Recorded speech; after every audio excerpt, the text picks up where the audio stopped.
News Day, jam-packed hour ahead. President-elect Donald Trump held his first news conference in nearly 6 months today, and there is a ton to break down. He answered 17 questions in total on a variety of topics, including Russia, Obamacare, the wall, the handover of his businesses, his taxes, the Supreme Court, and more. But he kicked it all off with a response to the bombshell, unsubstantiated new reports that Russia has compromising personal and financial information about Mr. Trump. I want to thank a lot of the news organizations here today because they looked at that nonsense that was released by maybe the intelligence agencies, who knows, but maybe the intelligence agencies, which would be a tremendous blot on their record if they in fact did that. A thing like that should have never been written, it should never have been had, and it should certainly never have been released. I think it's a disgrace that information would be let out. I saw the information, I read the information outside of that meeting. It's all fake news, it's phony stuff. And it should be noted just how abhorrent the actions taken by specifically BuzzFeed are. BuzzFeed published the full text of this dossier of opposition research on Trump without fact-checking nor cross-sourcing any of it. In fact, Editor-in-Chief Ben Smith, in a note to employees, stated, quote, "There is serious reason to doubt the allegations." And then he published it anyway. Also noteworthy, NBC Universal has invested $400 million in the failing website. Dana, so the first thing that would jump out, these news agencies got this dossier. How do you think they got it? Well, I don't know. I know of several reporters who say that throughout the last several months, they had been given it as well. So I don't know if it was the intelligence agencies that gave that out. So I think that might be a step too far, though I don't know who gave it out. But I do think it does say something about the state of journalism today, that I know they have terrible approval ratings. No one trusts them. I understand a lot of that.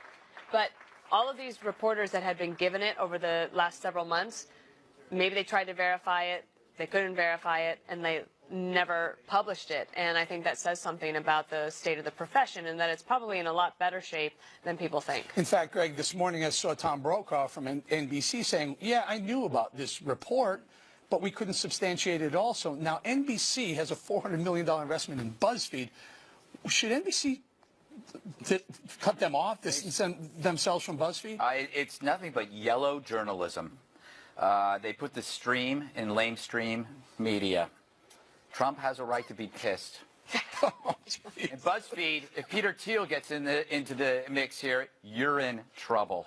All right, I think that what BuzzFeed did was amazing for Trump in a way, because what he did was, even if there's any compromising information on Trump, and there might be from Russia, who knows about financial stuff, it doesn't matter, because BuzzFeed went with the unverifiable stuff, some of the stuff that is so absurd, that now the story is about evil BuzzFeed and how rotten they are and how stupid they are and how they're probably going to be gone in a month, who knows. But no one's talking about what might actually happen in the future. So it was a big victory, and it allowed. I thought it allowed the press conference to come out very strong and very forceful. And we were talking about this in the green room. I liked the part with the lawyer. Yeah. It's boring but important. It's like sensitivity training that Eric and I went through today. It's like, you have to sit there. Yeah, it's a story. But I'm rescheduled. It's very important. And so you're going through it, and I thought that was neat because they kind of put that inside as the meat in a sandwich. Yeah. And I actually enjoyed listening to what he was doing, and I learned a word, emolument. But it sounds like an ointment. Yeah. It's very towards the end of that, there was the most important line of that whole 15 or 20 minutes that she did. I think she was an accountant and lawyer, right? Yeah. Said that Mr. Trump was going to donate all the proceeds from foreign governments to the General Treasury, the U.S. Treasury, which is amazing. I've never heard of he's that rich. KG, this is not going to be popular. I expect the control room going, wait. John McCain handed that 35-page dossier of Oppo research he got from an MI6 agent, handed it to the FBI. It feels like that thing should have gone right into the garbage. Well, I mean, I don't know all the facts and circumstances around it. I mean, I read that, so I don't know. I mean, John McCain is somebody that I, admire and know personally. So before I cast any dispersions in his direction, I'm loath to do that without having a whole fact pattern and understanding exactly what transpired there. I don't think he would proffer anything that he didn't believe to be truthful. But this is a big problem. I mean, and what you saw today is President-elect Trump really turned this whole story to his advantage by saying, look, this is not true. This is salacious. This is dishonest. And it played beautifully into the whole campaign theme where people were distrustful of the media because they weren't getting all the full reporting about the rallies and about the movement, about what was happening in this country. That's why everyone was caught so blindsided, election night, with the results. I think it's part of the reason they didn't understand what was going on. But I think it's very upsetting when you see this kind of stuff that they try to put forward to destroy reputations and destroy lives. And he made a great point today, which was, you've seen this happen to so many people. He said, no, people's lives who have been destroyed, and never well, they should find out who did it. Well, they should find out how did it. So it's got to be either the intel agency, one of the intel chiefs, right, or someone in the intel, or someone who had access to it, either the MI6 agent or John McCain, or one of those. Or, But we know this report. reporters had it for months, and they didn't do anything. But they had to get it from somebody. Well, let me just I know, but I'm not. Even Donald Trump today said, you know what, his expectation, his regard for the press actually was raised in many cases. I think he was specifically referring to the New York Times and Washington Post and others who clearly said it was unsubstantiated information. But let me just clear something up. This has been in the atmosphere of reporters, political reporters, and I'm one of them, since October. And that's because David Corn at Mother Jones wrote a story in October before the election that referred to these documents. Where did these documents come from, Eric?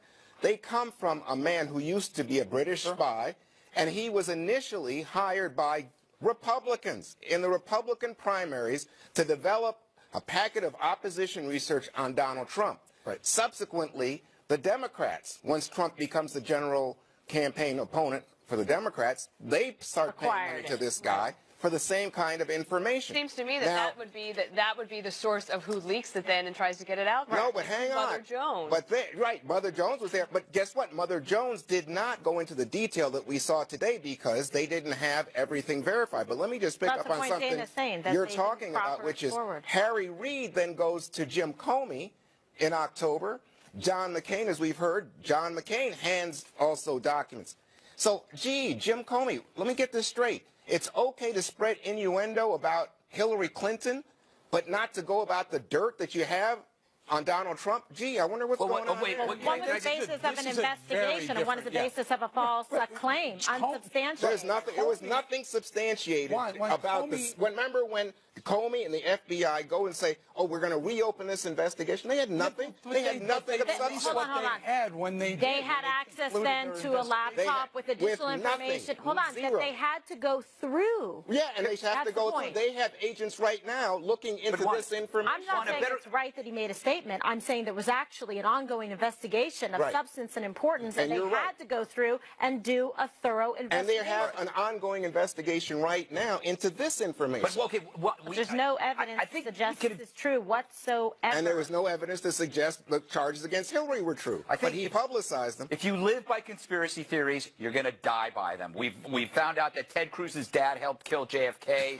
Obama's birth certificate isn't real. So if you chase conspiracy theories, sooner or later, a conspiracy theory might chase you. I think it would be great if both sides, right and left, Trump, anti-Trump, just rejects all of these, and because conspiracy thinking is really, conspiracy theories are now called fake news.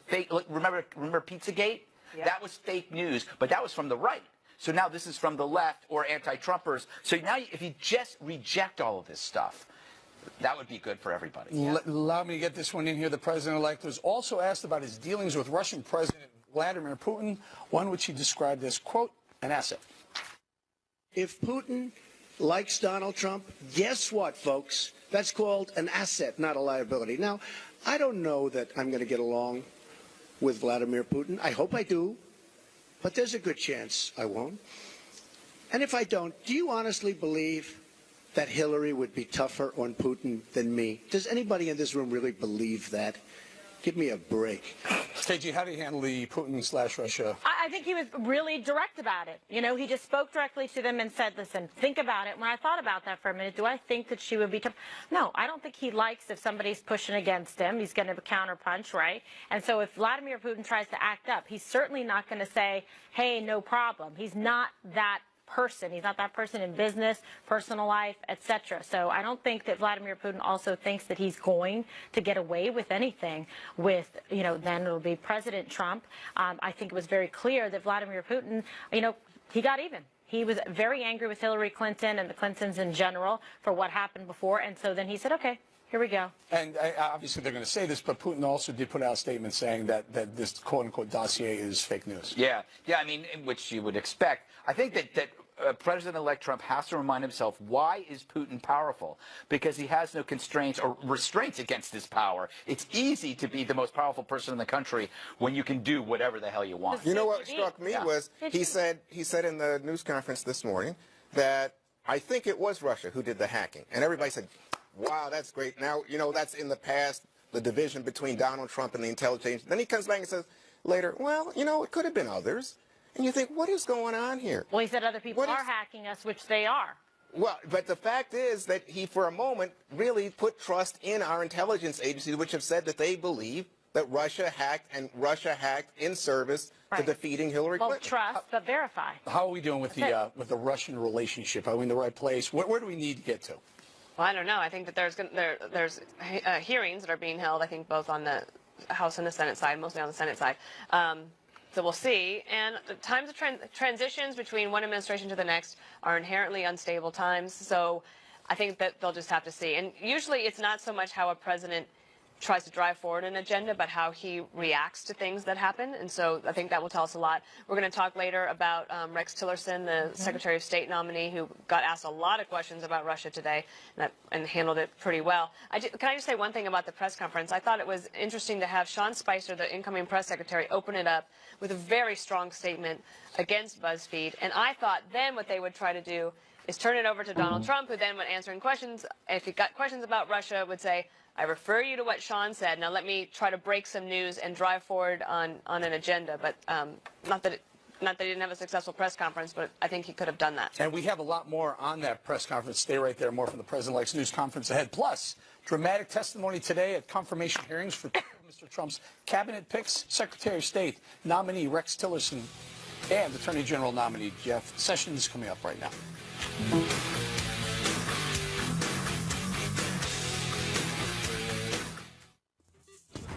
Every weeknight, 9 is Tucker time. Nothing off limits, no holds barred. I'm asking questions that I think you would ask, and I'm kind of demanding that they answer them. And no bull. I'm upfront. If I think something, I say. Welcome back. More now from President-elect Trump's news conference today in New York City. Mr. Trump vowed once again he'll forge ahead with his plans to build a wall on the Mexican border. I don't feel like waiting a year or a year and a half. We're going to start building. Mexico, in some form, and there are many different forms, will reimburse us, and they will reimburse us for the cost of the wall. That will happen, whether it's a tax or whether it's a payment, probably less likely that it's a payment, but it will happen. The government of Mexico is terrific. I don't blame them for what's happened. I don't blame them for taking advantage of the United States. I wish our politicians were so smart. Mexico has taken advantage of the United States. And he went on to say, Eric, our politicians should not have allowed it to happen. And for those of you that are saying that, oh, wait a second, I thought Mexico was going to pay for it, he says, listen, I don't want to wait to build it. We can't actually afford to wait to build it. I want to put it up now, and then he'll find a way, he's saying, to rope it in so that Mexico... In his big immigration speech in October, he actually said, we'll probably have Mexico pay us back for the expense of the wall. I still have the solution to make them pay. We import 2 million barrels of oil and products from Mexico per day. If you escrow $1 per barrel, just throw it in an escrow account. We don't pay Mexico. We put it in escrow. Use that money towards the wall. That's $730 million per year. They'll go towards building that wall. It's going going to take a good, who knows, it could take 5 years to build that wall or longer. You pay for it that way. And Mexico can't sell their oil to anyone else at the same price anyway. It doesn't hurt the market price of oil either. So the President of Mexico just released, I guess, made a statement saying that they are not going to pay for the wall. So a little bit of ping pong back and forth on this issue. Greg. I have a solution. I was thinking about another solution. Have Americans pay for the privilege of building the wall. You imagine your grandparents might say, hey, look, I had a hand in Roosevelt's nose on Mount Rushmore. This is like a wall, not a wall, but a wall-you-ment, a monument that's horizontal. And wouldn't you like, Put if your you vote, name on it? yeah, if you vote, Sponsor it. it's sponsored. If you voted for Trump, This mile of the wall? this mile of the You wall, mean like a little plaque. On highways or park benches? Exactly, that's what I'm saying. So you could sponsor wall segments, and you could go down there and visit your wall and say, "Oh yeah, that's me right there. I did that brick over there." Didn't Kramer on the sponsor a Mago mile wall? of the highway once in Seinfeld? Turned out badly. Yeah, it does. It does. Okay. So this is more fun. Or it Yeah, could be like an a exercise Mago wall, routine. You know, like boot camp. It's like build a wall camp. Send celebrities to build a wall. No. All right, fine, Greg. I have more. Okay, fine. All right, go ahead. What? No, I don't. Put it in your great. What a tease! What a tease! Okay, so and another funny part of this was when one of the reporters said, "Oh, you know, your fence." He's like, "No, no, The wall. you're misreporting. It's a wall, big, beautiful wall." So, what do you think, Dana? Does it matter as long as it gets done? Who pays for it? Yeah. Sure, I think it matters. And I think that there will be some sort of a way to make it look like Mexico pays for it, but, you know, I don't know about that. I do think that the environmentalists are lying in wait, and they will try to tie this thing up in the courts for a long time and try to deny him this accomplishment. Well, in fact, Dana, I'm glad you brought that up. There is a gentleman that is the current Lieutenant Governor of California, Gavin Newsom, who announced it for yesterday that they would fight and that sue the president essentially and block it on environmental grounds and would never let it get built. Oh, see, I didn't know that, but I knew that. And they hired Eric Holder, the former Attorney General for President Obama, to help them figure that out. Lots of nonsense, but Well, there's your door. I'm divorced from part of that There's nonsense. your big, beautiful door. It's the state of California. Exactly, exactly. So, okay, Juan, what do you make of this? Well, I mean, he's trying to backtrack and trying to backfill, as far as I can see, with the wall. He just wants to say that he's done it, because it's the same thing he's saying also with Obamacare. We'll talk about it later, but he says, you know, I'm going to do it. I'm going to get it done right now. And he doesn't know how to do it because I think the big, you know, three-card Monty is the way I think of it on the wall is he previously said Mexico was going to pay for the wall. Eric has some idea. I don't think it's so great. October 22nd. I don't think it's so great because I think there's a worldwide market for oil. But I do think that he's going to try to find some way to justify the idea that the American people aren't paying for it. But guess what? As it stands right now, the American people, you Trump voters, will pay for that wall. But they should help build it then, because then Well, they I can say like they your built idea. But you know what? Your idea struck me like Tom Sawyer. You know, like, I got to paint this fence, but look how much fun I'm having. Everybody come on over. Let's have a party. You get to go back and say, this is a monument. This is a Trump It's not a bad idea. Yeah, I'm part of this. Okay, thing. cool. Yeah. All right, fine. All right, Bolling, you chip in a couple bucks. Yes, there should be a bowling, five plaque. A mile of the five A wall. 5 plaque, exactly. MAGA. All right, next. Did President Obama take shots at President-elect Trump during his farewell address last night while promising a smooth transition? It sounded like it. Stay tuned.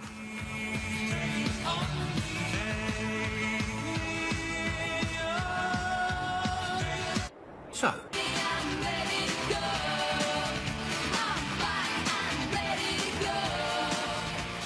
President Obama's farewell speech soared, towered, dragged. True, it was longer than Reagan's, Clinton's, and GWB's speeches combined. If it got any longer, it would have qualified as a third term. I hope he doesn't ask for anything. I do have one final ask of you as your president. The same thing I asked when you took a chance on me 8 years ago. I'm asking you to believe, not in my ability to bring about change, but in yours. Yes, we can. Yes, we did. Yes, we can. Oh, God. It was a moving speech, and the audience response equally moving.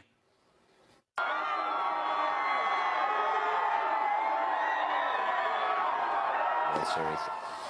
So if the Obama presidency were a film, this speech would be the climax. All that's missing is the horse, the sunset, the rousing closing music as the title card reads the end, perhaps in cursive.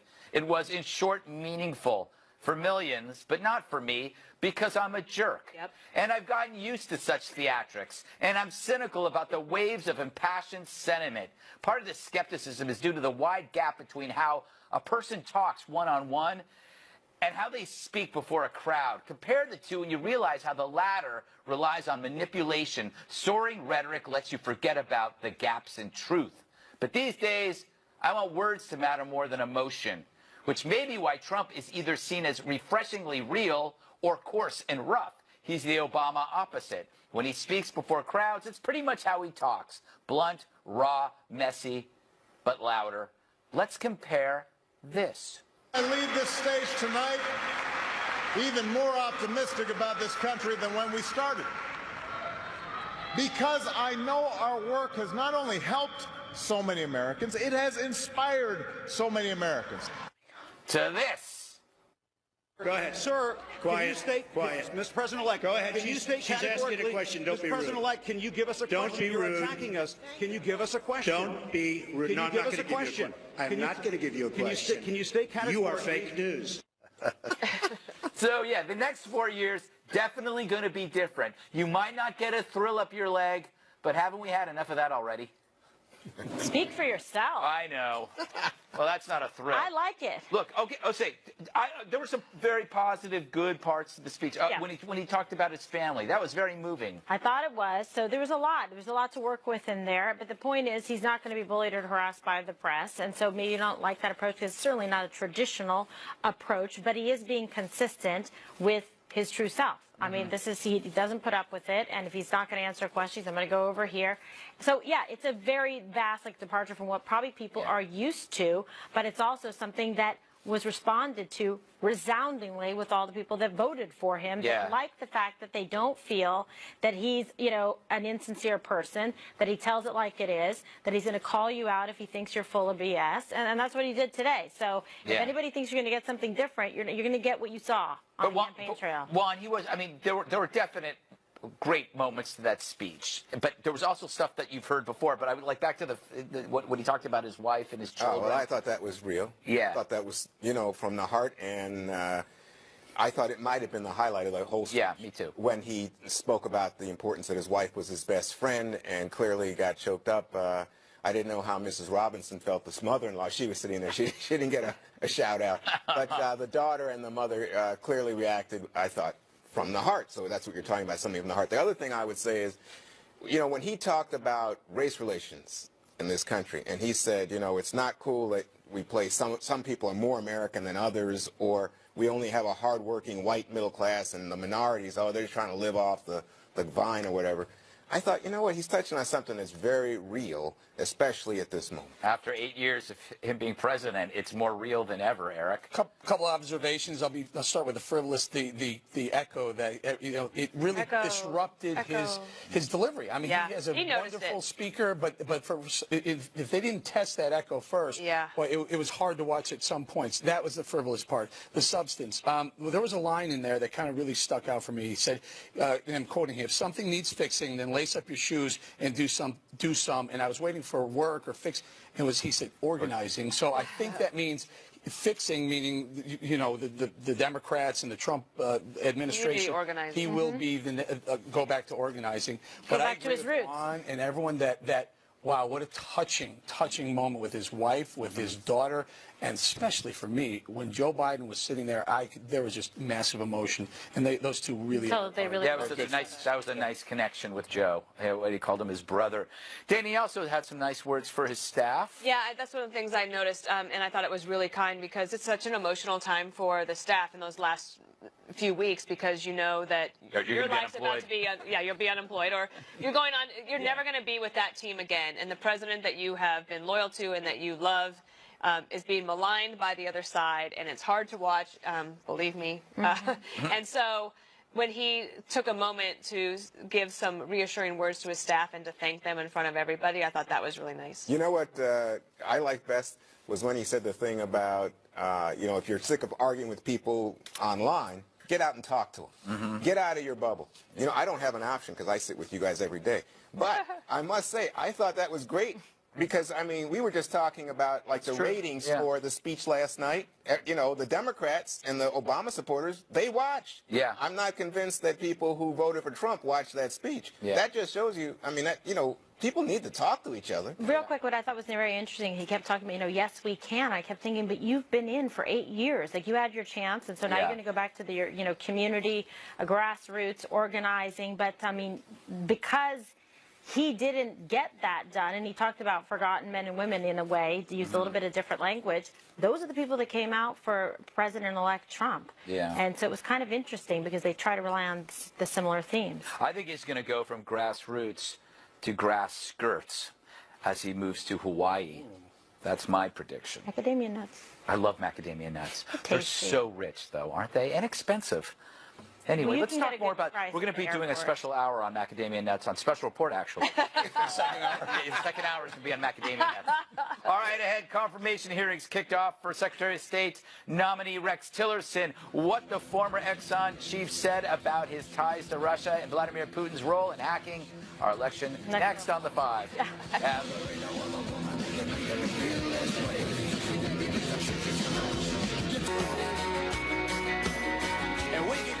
Fireworks on Capitol Hill today at confirmation hearings for 2 of the president-elect's cabinet picks. Secretary of State nominee Rex Tillerson was grilled by lawmakers in Washington on his ties to Vladimir Putin and on Russia's interference with our election.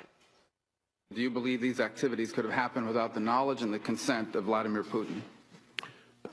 I'm not in a position to be able to make that determination. You've engaged in significant business activities in Russia, so I'm sure you're aware that very few things of a major proportion happen in that country without Vladimir Putin's permission. So I ask, based on your views of Russian politics and your experience, is it possible for something like this involving the United States elections to have happened without Vladimir Putin knowing about it and authorizing it? I think that's a fair assumption. That he would have needed to. There was also dramatic testimony on the second day of hearings for Attorney General nominee Jeff Sessions. In an unprecedented move, Cory Booker, a Democrat from New Jersey, became the first sitting senator to testify against another sitting senator's nomination. He was joined by other members of Congress raising concerns about Sessions' so-called history of alleged racism.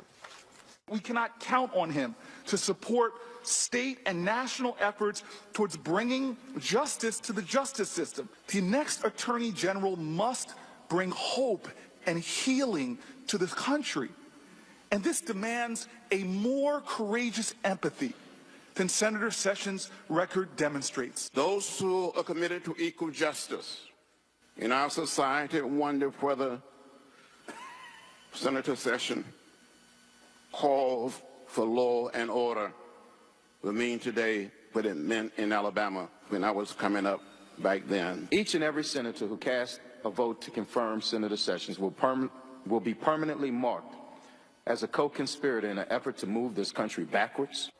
All right, Kimberly, you felt pretty strongly about that. I really do, because, you know, I know Cory Booker personally, you know, very well, and I just think that it was disappointing to me because I feel that he was pushed into this, much like that bizarre hostage video that they made him do when he had to walk back the comments about the Clintons. Remember this from before, and he came out and he made this statement.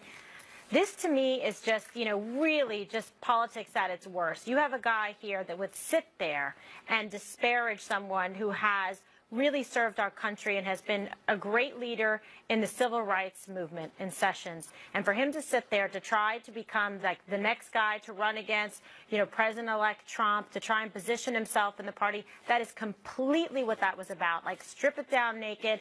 That's what he did. He knows it, and it shows that he's going to be able to be pushed to do whatever it takes, and he'll say anything to get elected. And to me, I find it very unattractive. Do you have a different view on that, Juan? I do. I mean, I think that Senator Sessions has said himself he was no hero in the civil rights movement. He's never claimed that. I think it's more of self-deprecating. Well, he is. He's a very nice man. Right. But that's on a personal level. But again, I think it's more of a situation where you get a guy from Alabama, grew up in a strongly segregated state, knows the rules, knew how the game was played, and he rose up in that political structure. And now the question is, Cory Booker stands there and says, well, look at the votes he's taken in terms of, violence against women, against immigration reform, I could go on, not a big supporter in terms of the voting rights, and says, well, he's not for us. I mean, he's not the kind of guy that we think should be in the Justice Department. But just yesterday, weren't you saying that Jeff Sessions' testimony about the Voting Rights Act he said was what welcome? Yeah, I did welcome it, Dana. And what he said yesterday was he's going to enforce the law, and he presented himself as a moderate. This is not the Jeff Sessions that's been voting in the Senate or was an early supporter of Donald Trump, as he was saying some very provocative things. Eric, any thoughts on the Sessions testimony? Or can I just touch both of them very quickly? Cory Booker, I agree with Kimberly. This is just setting him up for whatever political future he wants, unfortunately. Cory Booker's a nice guy, but again, you need 3 Republicans that are going to flip on Sessions. That I have no doubt that that's not going to happen. Sessions will go through. My concern was the Marco Rubio comments with Tillerson. He was leaning on him pretty hard. I get it. You want to clarify, but it's just that that's the kind of questioning and testimony that might get a Republican to maybe change a vote, and I hope it doesn't, because I'm watching Rex Tillerson, and I see a very successful guy with a lot of foreign policy experience in the business sector, and I think he would be an asset to the United States and the State Department. What did you think today, Greg? Well, I want to bring up something that I brought up yesterday. This is now day 2, and there's just no sign of improvement in the protesting. I mean, you hear them, and you go, this is the least persuasive way of getting your argument across. Imagine if you were doing that in a movie theater. People would think you're mentally unstable. We think you're mentally unstable when you're doing it on TV. It just makes you look bad. Greg, tell us, what did they do? I didn't know. What did they do? Oh, just the typical shouting and yesterday yelling. They had the KKK. Was it Code Pink? Yeah, it was what Code they Pink. do today? They were just yelling and screaming. They just get up, they scream, they yell. They just remind you of the weird people who sit next to you on the subway and eat week-old potato salad. Who does that? Or they Trust me on the R train. Or they do the Macarena. Or they just sit there and they wear 18 layers of clothing. Before we go, I just want to say, I just wanted to say that I thought Tillerson, though, and the liberals are celebrating Tillerson tonight because he said he's going to cut ties with all of his holdings in ExxonMobil. And by the way, today Trump said he's not going to, do away with his business. He says there's no conflict of interest for the President of the United States. He's going to have his sons run it. All right. I do, just before we go, there are many African-American and civil rights leaders that do support Jeff Sessions. We didn't get a chance to show them. Willie Huntley, Alabama Senate Director Leader Quentin Ross, and former Obama administration Surgeon General Regina Benjamin. So those are 3. They were compelling, Dana, too, when they spoke. I thought it was very. And that was just 3 of many, but they were the ones that I have on my paper. Okay, more to come on the 5 in just a moment. There's a boy who's trying to take a chance and dance and find a way to run away to the Hotel California. Back now to the top news. President-elect Trump's news conference at Trump Tower this morning. Another key topic addressed at the presser, Obamacare. We could sit back and wait and watch and criticize. And we could be a Chuck Schumer and sit back and criticize it, and people would come, they would come, begging to us, please, we have to do something about Obamacare. We don't want to own it. We don't want to own it politically. They own it right now. The plan will be repeal and replace Obamacare. We're going to have a health care that is far less expensive and far better. Ms. Perino, you like this? Well, I just thought it was a great approach to the situation for him to put it in those terms, which is to say, we know that Obamacare is failing, and we see the death spirals are coming, and we could just sit back and let the Democrats have to own all of that, but that would be irresponsible. Therefore, we're going to try to do something. The news was that he said that there will be a replacement as soon as HHS Secretary nominee Tom Price is confirmed, or that it'll be soon after that. And I do wonder, though, if the Democrats might be willing to come to the table with him because of the other news that he made at the top of the press conference, which was about Big Pharma, in which he said that this has been a big Democratic push for a long time. The Democrats want the government to negotiate directly with pharmaceutical companies for the cost of Medicare drugs. It has never gone anywhere, but now you have a Republican president saying that's what he wants to put on the table. It might actually bring some of those Democrats, especially in red state Democrats, to the table. It's not a policy I necessarily think is a good one, but it could be a good strategy to get bipartisan support for it. So, Kimberly, the Democrats are still saying we don't see any replacement plan. What's he talking about? Well, I do believe they're going to get it done and rather quickly because of his pick. I think this is going to be something where they're going to be good to go, and there's going to be expediency is going to be important, but not at the expense of quality. So he's saying it's going to be better, so therefore it must outperform. It must be competitive. So you're going to embrace those free market principles, and then along the lines of what Dana said, this might be something that is a good deal point that helps bring the other side to the table in terms of making it something that the Democrats will say, okay, maybe we can go with this. That's part of the negotiation. You have to try and give something. So I think that was like a little bit. So of a Eric, on Capitol Hill, a lot of Republicans are like, "Whoa, wait, slow down. We don't have a plan quite yet, Mr. Trump." So this all started last Friday. Rand Paul came out and said, "Look, we don't want to own any of this, so let's make sure that we have something in place when we do repeal Obamacare that we can replace it with something." And I know I've spoken to people with knowledge of the situation. Mr. Trump liked the idea, contacted Rand Paul and said, "What do you suggest?" And Rand said, "Let me get something together, at least a blueprint for an idea, and then he'll be presenting it and hopefully get some Democrat support or some Democrat input." I'm guessing not, but in the event, but at least it'll be something that they feel is a better Obamacare. You support that idea, the pharma idea? I do. You know why? Because this is very interesting. As you pointed out, right now, pharmaceutical companies can charge the government whatever they want for their drugs, and the government can't go find a cheaper alternative. They have to buy it. I think it's part of the Obamacare law. Wait a second. Conservatives have always said, you know what? We're the home of invention and new drugs. I like competition. This is one of those other areas where you can bring costs down with competition. So, Greg, you go to the doctor a lot. What do you think? Yeah, but not when I'm sick. I'm usually a malingerer. You know, you got to think about what are you going to call it. You know, if you get rid of Obamacare, you call it McDonald's. Huh? Pretty good, huh? Or Trump triage, since he's like trying to like breathe new life into a dying program. Something like that. All right, we're going to have you go back to the drawing board during the commercial break. Yeah. It was desperate. McDonald's. McDonald's. McDonald's. You heard it here, Donald Trump. One more thing up next.